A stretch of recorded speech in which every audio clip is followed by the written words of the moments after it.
নির্বাচন নিয়ে অনেক আলোচনা হওয়ার কথা ছিল, অনেক প্রতিযোগিতা, প্রার্থী ঘোষণা করবে, কিন্তু সেই জায়গায় নির্বাচনটাকে না হওয়ানোর জন্য অনেক ধরনের চেষ্টা করা হচ্ছে। এই চেষ্টাটা কারা করছে আপনারা সবই দেখছেন এবং জানেন।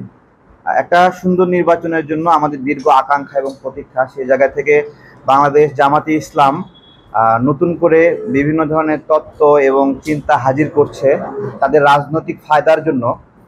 তো সেজন্য আজকে আমাদের এই আপনাদেরকে ডাকা যে আমজনতা দলের পক্ষ থেকে এর বিষয়ে প্রতিক্রিয়া কি।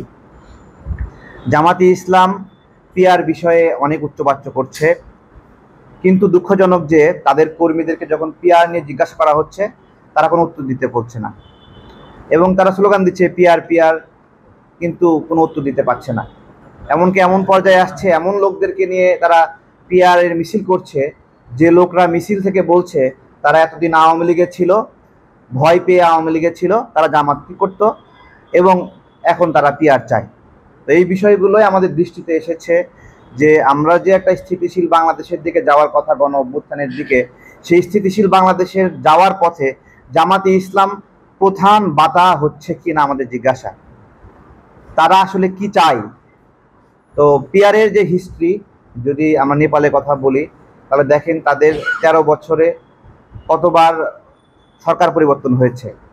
তো জামাতে ইসলাম তো গঠনতান্ত্রিক প্রক্রিয়া, গণতান্ত্রিক প্রক্রিয়ায় ক্ষমতায় আসতে পারবে না, তাহলে কি তারা বাংলাদেশে পিয়ারের মাধ্যমে এভাবে বারবার সরকার পরিবর্তনের একটা প্লট তৈরি করতে চায় যাতে করে ঝড়ে বগে কোনো একবার তারা পেয়ে যায়? এই বিষয়গুলো আমাদের সামনে আসছে। পাশাপাশি আরও সামনে আসছে জামাতে ইসলামের একজন বক্তা তারেক মনোয়ার সাহেব। তারেক মনোয়ার সাহেব তিনি বলছেন যে সুযোগ সন্ধানের সিস্টেমে মসজিদগুলো থেকে, মাদ্রাসাগুলো থেকে কওমি হুজুরদেরকে বের করতে হবে। জামাতকে আমরা সাবধান করছি, এই তারেক মনোয়ারকে আপনারা নিয়ন্ত্রণ করেন। যদি নিয়ন্ত্রণ করতে না পারেন তাহলে এই জামাতকে তারেক মনোয়ার ডুবাবে। আপনারা এই সাহস কিভাবে করেন যে মসজিদ থেকে কওমি হুজুরদেরকে বের করে দেবেন? আজকে তো যে 2 জন কওমি হুজুর কয়েকদিন আগে মারা গেল, আমরা তো এখন সন্দেহ করব যে এই যে কওমি হুজুরদেরকে আপনারা বের করতে চান মসজিদ মাদ্রাসা থেকে, তাহলে এই হত্যাকাণ্ডের সঙ্গে আপনাদের হাত আছে কিনা। যে হত্যাকাণ্ড অন্ধকারে ঘটে, সেই হত্যাকাণ্ড বিষয়ে আমাদের সন্দেহ হয় এটা জামাত শিবির করলো কিনা, কারণ আপনাদের তো প্রকাশ্যে আসার সাহস নাই। আরেকজন বক্তা আমির হামজা, তার বিষয়ে সোশ্যাল মিডিয়া থেকে আমাদের মনে হয় যে এরকম যে মাফ কইরা দেন ভাই, এরকম একটা পেরেশানি দিচ্ছে দেশের মানুষকে। নানাবিধ মিথ্যা, গুজব, অপতথ্য এগুলো দিয়ে আমাদের মেন্টাল অবস্থাকে উত্তেজিত করছে। মুহাসিন হলে আজান হয় কিনা, নামাজ হয় কিনা, আমির হামজা কোনো সময় মুহাসিন হলে আসছিল?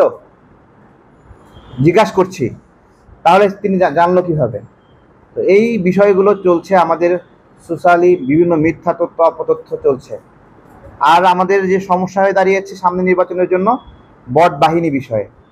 বট এই শব্দটা কই থেকে আসছে? রোবট থেকে বট আসছে, যে মানুষ না, মানুষের সাদৃশ্য, ফেসবুক আইডিওয়ালা, ইউটিউবের আইডিওয়ালা, তারা অটোমেটিক্যালি অটো জেনারেটেড বিভিন্ন কমেন্ট করবে, লাইক করবে, শেয়ার করবে। এটা চায়না সহ বিভিন্ন দেশে বিভিন্ন রাজনৈতিক এজেন্ডা তৈরি করার জন্য, বিভিন্ন ব্যবসায়িক এজেন্ডা নিয়ে নকল জনমত তৈরি করার জন্য তারা এটা ব্যবহার করছে। আজকে জামাত খুব শক্তিমত্তার সাথে এই বটটা ব্যবহার করছে।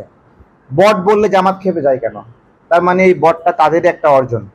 তো আমরা বলবো যে আপনারা এই বটকে না কিনে মানুষকে সাথে করে নেন, যাতে করে আপনাদের সুবিধা হয়। তো এই আর কি বিষয়। আপনাদেরকে অনেক ধন্যবাদ।